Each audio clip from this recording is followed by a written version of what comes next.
Voltamos com o futebol no Campeonato Paulista. O Corinthians ficou no 0-0 com o Penapolense e foi eliminado da competição antes das quartas de final. Vamos aos gols pelos estaduais, começando pelo clássico carioca entre Fluminense e Vasco.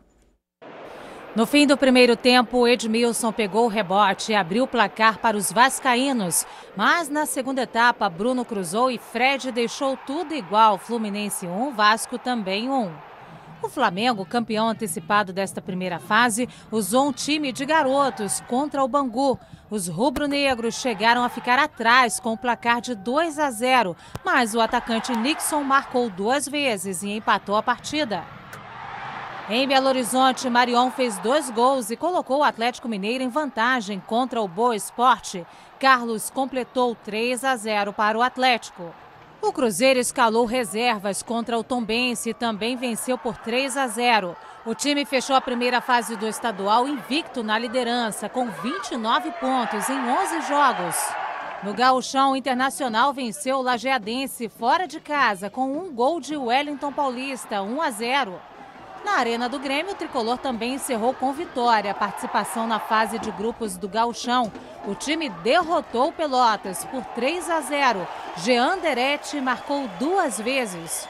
No Morumbi, o São Paulo começou perdendo para o Ituano logo no início do primeiro tempo com este gol de esquerdinha.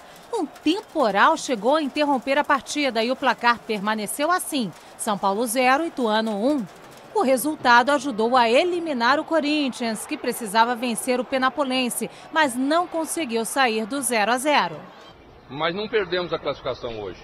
Nós perdemos a classificação na série de 6 jogos sem vitória, 4 derrotas consecutivas. O Ituano ganhar do São Paulo no Morumbi é um resultado normal? Cada um sabe com que consciência coloca no travesseiro para dormir. Futebol, tudo é possível.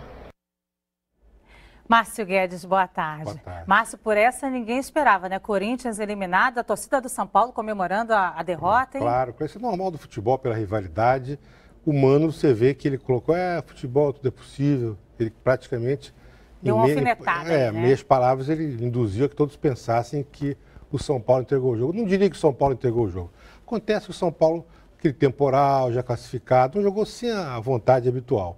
Evidentemente, isso facilitou a vitória do Ituano por 1-0. O Corinthians, como o próprio Mano também disse, ficou boa parte do campeonato jogando muito mal, com a equipe indefinida, com 6 jogos sem vitória, reagiu, melhorou, quase se classificou, mas... Fez uma campanha muito ruim o Corinthians, né, o próprio Corinthians o Corinthians não pode chegar à última rodada de um campeonato com tantos pequenos, com tantas possibilidades de classificação, dependendo do São Paulo. Isso é brincadeira. Agora, é claro que no futebol essa coisa acontece. Quando um time não tem muita motivação e por trás de sua vitória está também o sucesso do seu maior rival, claro que a torcida vai torcer contra, porque foi uma alegria para o torcida do São Paulo eliminar o Corinthians. Porque eles estavam eliminados o tempo inteiro. Não, né? Luciano, e fora essa rivalidade, então é o seguinte, se você pensar cruelmente um pouco na lógica, o São Paulo eliminou logo um grande adversário que podia ser nas finais, para o próprio São Paulo.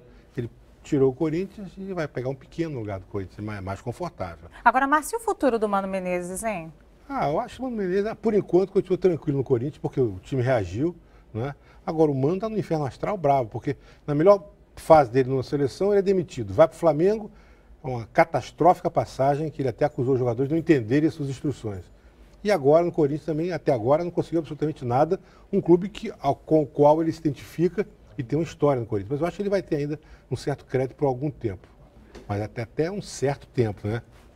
No Carioca, Márcio, falamos do Carioca? Falamos do Carioca. Ontem o Fluminense e o Vasco empataram e vão se enfrentar de novo na semifinal. O que você acha disso? Eu acho que o Fluminense é mais time que o Vasco, não jogou uma grande partida ontem.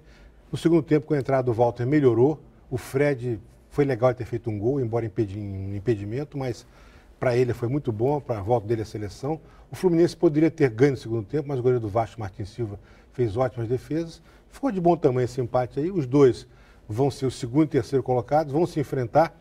E vão enfrentar na final o vencedor de Flamengo e Cabo Frio. Você vê que a situação do Flamengo é mais confortável em tese, né? O Márcio, o Botafogo está lá atrás no Carioca, mas ele está na Libertadores amanhã jogando, né? Exatamente. Enfrenta a Universidade Del Valle, o Botafogo faz uma campanha pífia no Carioca, um desrespeito ao torcedor. O húngaro se confunde todo, escalando reservas, o pessoal que vem da divisão de base, é um time horroroso. E isso está fazendo uma espécie de uma influência negativa de torcida que está reclamando muito nas redes sociais, a própria situação do treinador é ruim. O Botafogo está na obrigação agora, desses 2 jogos no Maracanã, contra o Del Valle e depois contra a União Espanhola, ganhar. Agora tem que fazer uma boa campanha na Libertadores, Exatamente, né, Márcio? Já que não está no Carioca. Claro, e esses titulares que também foram mal nos jogos fora da Libertadores, foram mal até no Carioca, perderam para pequenos. Então, um grande ponto de interrogação. O ataque não está funcionando, tanto que o Botafogo acaba de contratar 2 atacantes, né? O David e o Fabrício Carvalho, que 2 jogadores de meia bomba, mas para tentar melhorar a situação do ataque do Botafogo, que é muito ruim. É um grande ponto de interrogação o que vai acontecer. A diretoria pede a comparecimento em massa da torcida. Não sei, vamos ver. Veremos. Eu espero uns 20, 25 mil pessoas, veremos, né? Tá certo. Márcio Guedes, muito obrigada. Bom começo de semana para você. Também.